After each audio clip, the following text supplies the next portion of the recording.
Innal hamdalillah nahmaduhu wa nasta'inuhu wa nastaghfiruh wa na'udzu billahi min shururi anfusina wa sayyiati a'malina may yahdihillahu fala mudhillalah wa may yudlilhu fala hadiyalah. Wa asyhadu an la ilaha illallah wahdahu la syarikalah wa asyhadu anna Muhammadan abduhu wa rasuluh. Allahumma shalli ala Muhammad wa ala alihi wa ashabihi wa man tabi'ahum bi ihsanin ila yaumiddin. Ya ayyuhalladzina amanu taqullaha haqqa tuqatih wa la tamutunna illa wa antum muslimun. Ya ayyuhan nas ittaqu rabbakum alladzi khalaqakum min nafsin wahidah wa khalaqa minha zawjaha wa bassa minhuma rijalan katsiran wa nisaa'a wattaqullaha alladzi tasaaluna bihi wal arham innallaha kana 'alaikum raqiba. Wa ba'd. Fa inna asdaqal hadisi kitabullah wa khairal hadyi hadi Muhammadin sallallahu alaihi wasallam wa syarrul umuri muhdatsatuha fa inna kulla muhdatsatin bid'ah wa kulla bid'atin dhalalah wa kulla dhalalatin finnar. Ma'asyiral muslimin, jamaah Jum'ah, semoga Allah Ta'ala mencurahkan rahmat, fadilah, dan ampunan untuk kita semuanya. Hari-hari yang sedang kita jalani, dimulai beberapa waktu yang lalu, entah sampai beberapa saat ke depan kita kurang tahu, yang jelas ada di sekitar kita. Allah banyak mencurahkan hujan sebagaimana kita saksikan.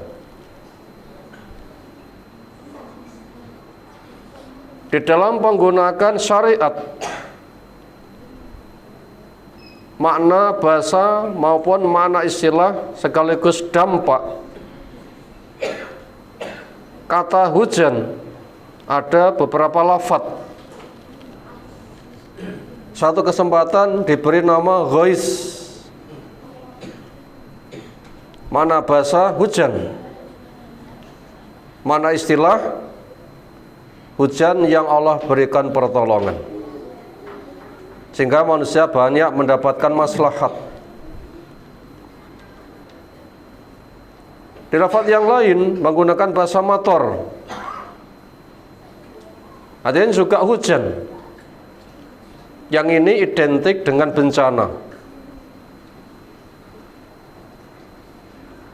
sebagaimana doa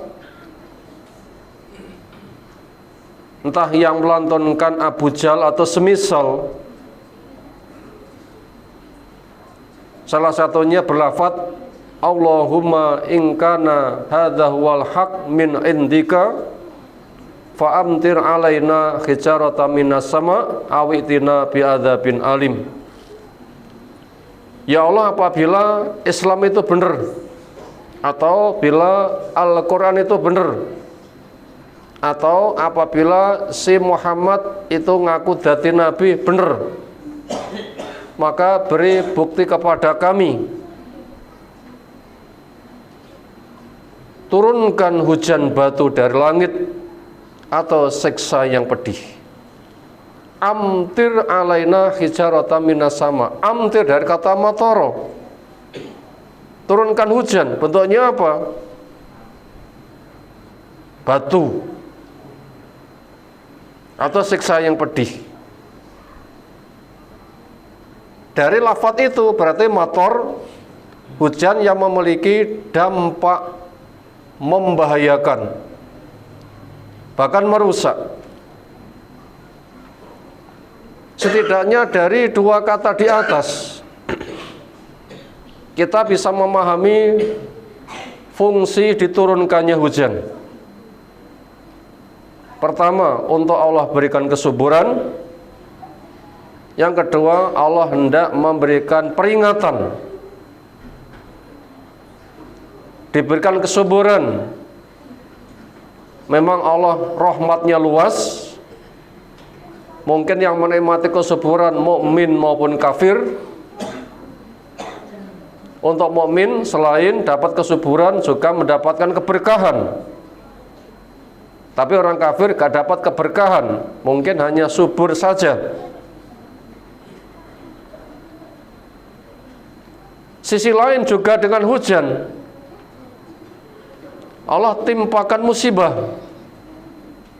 Karena memang itu hasil dari permintaan sendiri yang nantang kepada Allah Ta'ala. Minta hujan kok hujan batu, atau siksa yang pedih. Berarti apabila kondisi masyarakat memang membangkang setelah tegak nasihat, agama gamblang, fitrah manusia kepada bimbingan suka jelas. Mereka punya kemauan, punya kemampuan, dan tidak ada penghalang. Pada kondisi seperti itu mereka sengaja menyelisih fitrahnya, menyelisih akalnya, menyelisih pemahamannya, menyelisih agama yang sebenarnya dia mencocokinya. Hanya gara-gara keangkuhan, kesombongan, akhirnya dia malah nantang. Kepada mereka hujan turun itu akan memiliki makna sebagai hukuman-hukuman. Maka di sana ada ancaman yang kita diwaspadakan.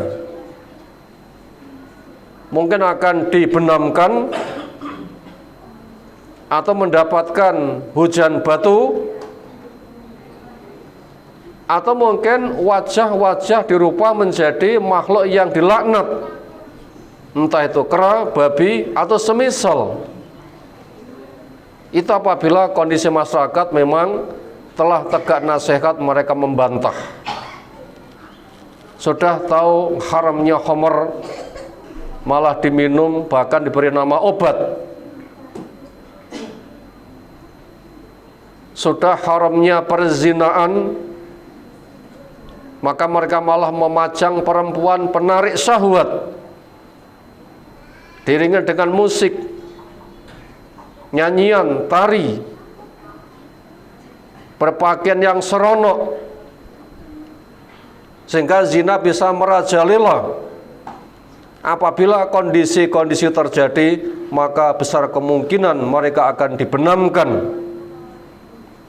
atau dilempari batu, atau wajah-wajah mereka akan berubah menjadi kera atau babi atau yang semisal. Maka hujan kepada kondisi yang demikian itu merupakan siksaan. Yang hari-hari ini berita telah menyebar di beberapa tempat belahan Sumatera, entah barat, utara, maupun di Acehnya. Apa yang terjadi? Luar biasa bencananya. Semeru pun juga mengalami erupsi, juga besar dampaknya. Binatang-binatang yang terpelihara karena keganasan manusia juga menjadi korban, berpotensi akan punah. Maka berbagai macam bencana yang seperti itu, hujan yang ada merupakan hukuman yang dikhawatirkan di tempat itu adalah sedang merajalela berbagai macam kemaksiatan. Umar bin Khattab radhiyallahu anhu sebagai seorang khalifah di kala itu, ketika mendapatkan laporan di sana bencana, di sana bencana, di sana bencana, bukan bantuan sosial yang pertama disegerakan, tetapi upaya meluruskan mental pertama yang dikerjakan.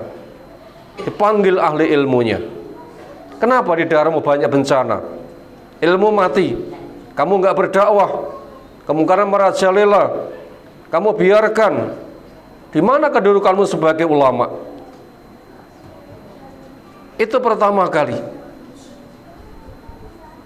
yang dibenahi. Apa yang menjadi pemicu dari bencana, yaitu berbagai macam kemaksiatan. Maka bisa tertuduh ulamanya yang menjadi penyebab pertama. Kenapa? Mungkin kurang maksimal ketika dia berdakwah. Tentunya hujan yang memiliki makna bencana kita tidak menginginkan. Hujan keberkahan itulah yang sangat kita harapkan. Itulah yang memang sengaja kita harapkan, bahkan diundang dengan istisqa, doa supaya dikucurkan hujan ketika sekian lama tertahan. Yang salah satu doa yang disampaikan Nabi SAW dengan Allahumma aghisna, Allahumma aghisna, Allahumma aghisna. Ya Allah, curahkan hujan yang bermanfaat kepada kami. Itu diulang-ulang. Makanya ketika telah turun hujan, yang ada adalah syukur. Hujan semata karena nikmat dan fadilah Allah, bukan karena bulan ini atau bulan itu, bukan karena matahari di sini atau di situ, bukan karena A, B atau C, tapi semata karena fadilah dan rahmat Allah. Maka teriringkan doa dengan Allahumma shayyiban nafi'an. Ya Allah, curahkan kepada kami hujan yang bermanfaat.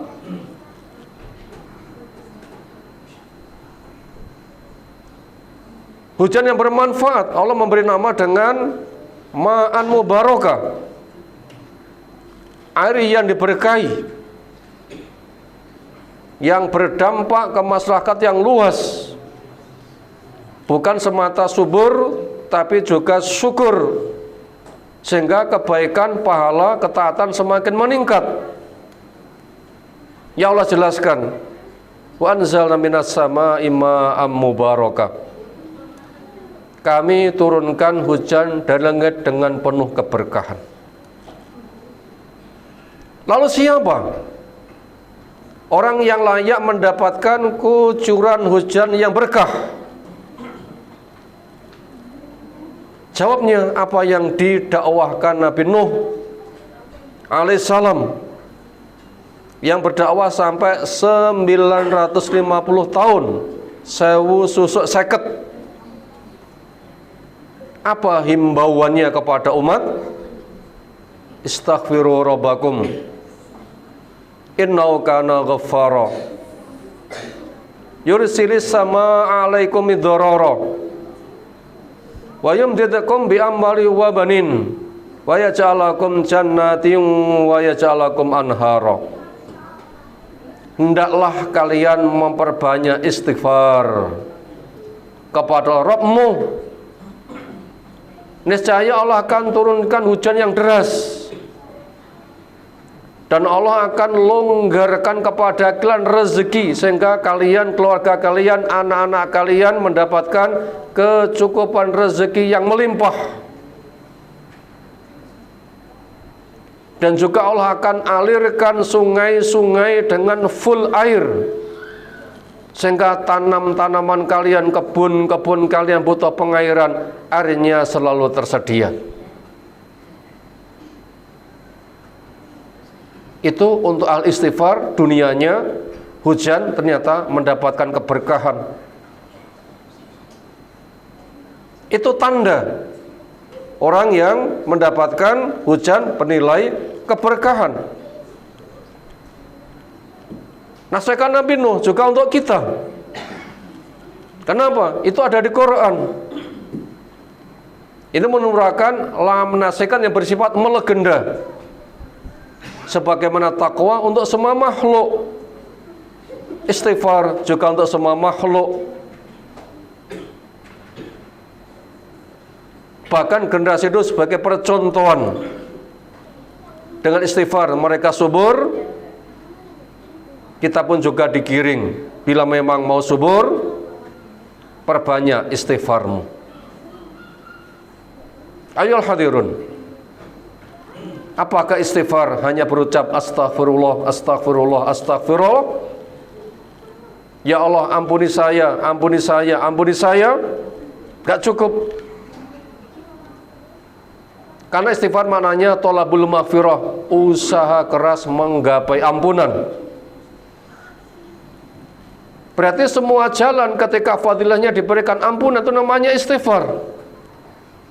Dan semua amal soleh, entah dikerjakannya perintah maupun dijauhi larangan, berdasarkan ilmu, ikhlas, mengikuti sunnah, istiqomah, semua amal soleh punya kriteria demikian.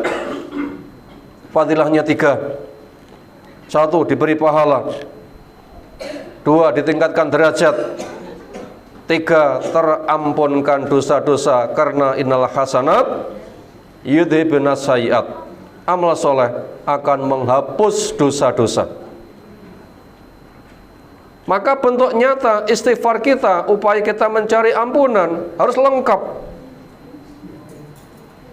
Sejak dari cari ilmu itu juga termasuk istighfar. Pemahaman yang benar juga termasuk bagian dari istighfar. Akidah bertauhid bersih dari syirik itu juga bagian dari istighfar. Menegakkan salat yang khusyuk, yang berdampak tenang, tentram, tercegah perbuatan keji mungkar, itu juga bagian dari istighfar. Memberikan masyarakat kepada lingkungan, senyum, salam, bantuan tenaga, pikiran, harta, dakwah, maaf, itu juga bagian dari istighfar.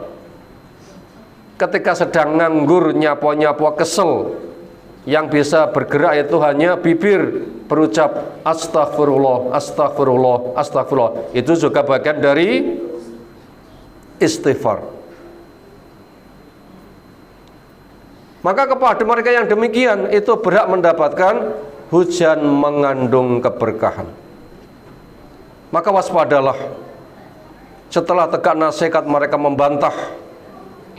Semisal Nabi Nuh alaihissalam, ternyata dakwahnya ditolak, yang dikatakan majnun wasdujir, gila dan dibelok. Nah, kepada mereka yang kufur kayak begitu, apa yang terjadi? Ternyata doa Nabi Nuh adalah la tadzar 'alal ardi minal kafirina dayyara. Ya Allah, orang kafir jangan kau sisakan walaupun hanya satu rumah saja, habiskan. Akhirnya Allah perintahkan langit, guyurkan airmu. Allah perintahkan bumi, mancurkan airmu. Saking banyaknya air, gunung pun tenggelam. Musnahlah mereka. Yang berada pada perahu, itulah yang selamat. Masalah penting yang perlu kita perhatikan, hujan yang sedang ada di lingkungan kita itu punya nilai yang mana akan dikembalikan kepada karakter masyarakat. Maka apabila kita ingin selamat, jadilah orang yang memiliki tanda-tanda hujan yang mengandung keberkahan. Mereka adalah orang-orang yang memperbanyak istighfar dengan makna yang semestinya. Semoga kita mendengar, semoga kita paham, semoga Allah memberkahi kita semuanya sehingga kita mendapatkan keberkahannya di dunia maupun di akhirat nanti. Barakallahu bil ayati wa bil hakim. Aqulu qouli hadza astaghfirullah wa astaghfiruh innallaha wal ghafurur rahim.